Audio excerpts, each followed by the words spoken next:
Caitlin Clark, almost unanimous, -1. Angel Reese received one first place vote for Rookie of the Year. Stupid decision because it compromises what your ultimate goal is. You may be disappointed because you probably supported Caitlin Clark on all season thinking she was a true icon, but she has been secretly furious with jealousy. However, when a WNBA legend was exposed for conspiring against Clark and the Rookie of the Year competition, no one was able to identify which veteran player had gone above and beyond to buy off a single journalist to vote against Clark. So we've got somebody out there who is casting votes for Angel Reese. I say somebody. I mean, I suppose it could have been one person who voted for Angel Reese for Rookie of the Year and another person who voted for Angel for... Why?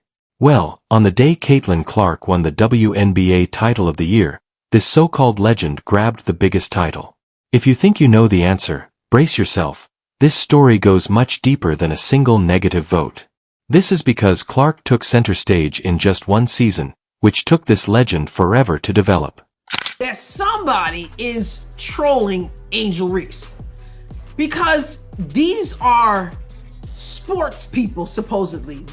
These are members of the media. These are people who write about sports, who broadcast about sports. And believe me, you have just seen the most basic data thus far, like the fact that Caitlin Clark averaged an incredible 19.2 points per game, dropped 8.4 assists like candy, and pulled down 5.7 rebounds for good measure.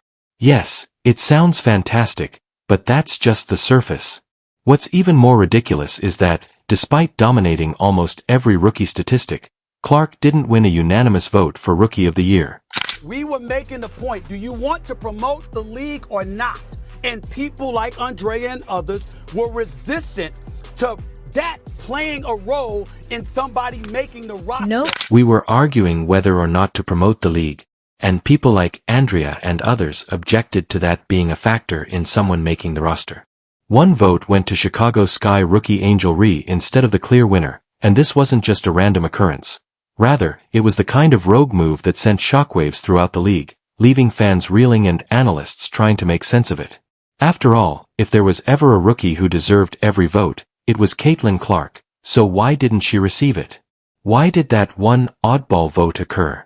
Argue that it hurts the game more if they had given her a roster spot over someone more deserving. Turns out when the dust settled, Caitlin had nabbed 66 out of 67 votes for the Rookie of the Year award. The votes came from a mix of 43 national sports writers and 24 local journalists spread across various WNBA markets. That's a lot of people agreeing on something, so how does one stray vote sneak? And it's not just about someone wanting to be a rebel or having a different take. This VOT was like a sucker punch aimed directly at Caitlin Clark's perfect season, a calculated hit to make sure her record wouldn't be spotless. And that's when things start getting juicy, because this wasn't just about Angel Reese getting a random shout out. This was about someone trying to sabotage Caitlin's perfect RA soup, but who no, not Cheryl Swoops. She doesn't even have the authority to vote in this competition. So let's scratch that theory, because when it was revealed that this one vote came from none other than journalist Cameron Duncan, everyone started asking the same question: why Reese? Reese had decent stats, but she wasn't even in the same league as Clark's record-breaking season, so why did Duncan decide to throw his V her way? Well, word on the street is that this wasn't Duncan going according to a rogue rumor. Wilson,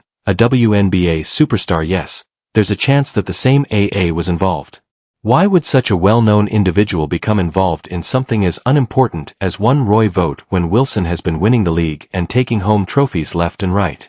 This is where things go wild in 2024. Wilson's remarkable achievement of receiving all 67 votes made her the first player in the current WNBA's history to win the MVP award unanimously, making her the first player to do it since Cynthia Cooper in 1997.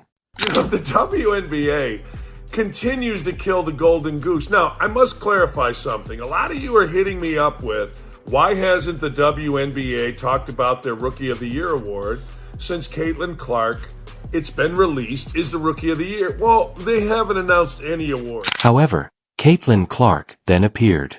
As she rose through the ranks and threatened to overshadow Wilson's moment of glory, Wilson abruptly decided that some rookie waltz couldn't take away the one thing that made her stand out: a flawless record.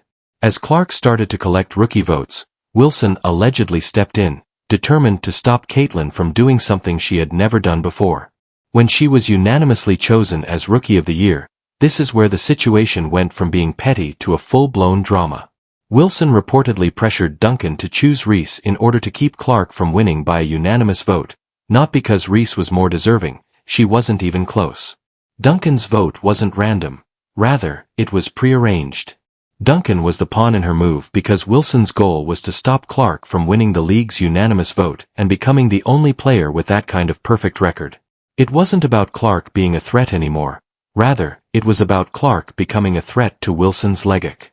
Why don't you like Angel Reese? Why don't you like the black people? You black. Why don't, they've made it a race thing. They've made it you can't stand her thing. They've made it all this stuff. And I'm making it a basketball thing. As a former player, as a former coach, as a person who just got eyes to see, Angel Reese was not going to be Rookie of the Year. There really wasn't a contract. What about Rays? Although her numbers weren't very spectacular, she was the perfect distraction whose name would keep people talking long enough for Wilson to win.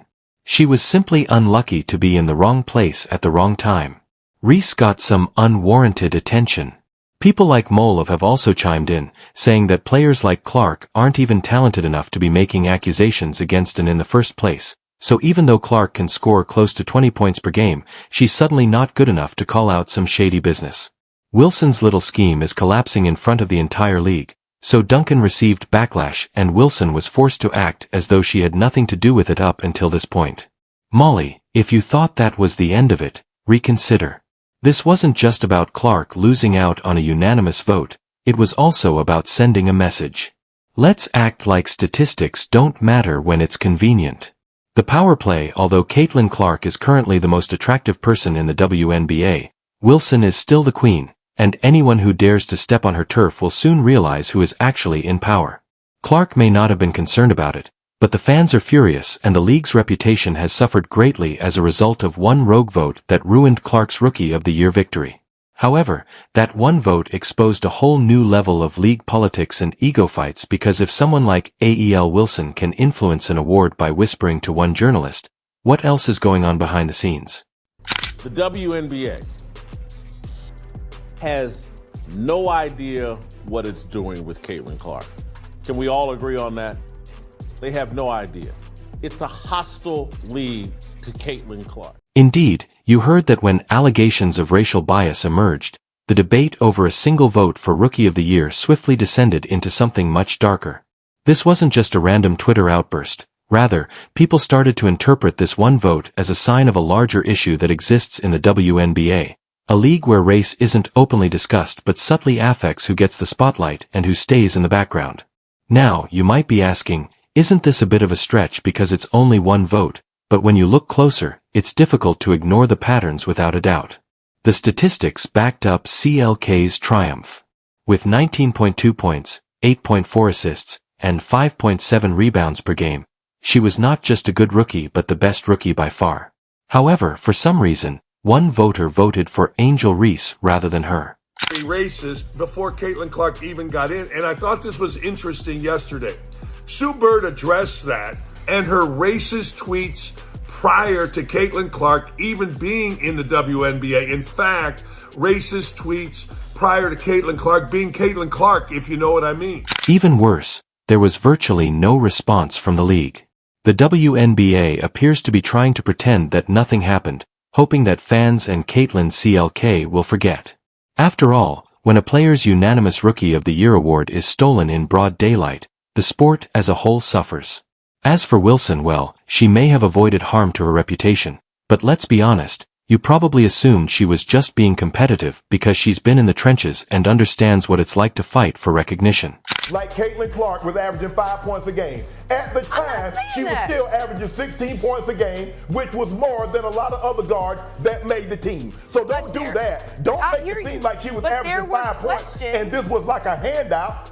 No, it wasn't a handout. Look at her numbers. Look at her numbers comparable to the other guards that were on the team. All I'm saying is that, while everyone was busy critiquing Duncan for her odd decision, nobody really asked if Duncan acted alone. The answer to that is pretty clear to anyone who has been listening. No, she didn't. This wasn't about Duncan's perspective on her debut performance. Rather, it was about a larger narrative that was being twisted by people with much more power. How in the world could anyone who understands sports think that Angel Reese should be the rookie of the racial controversy?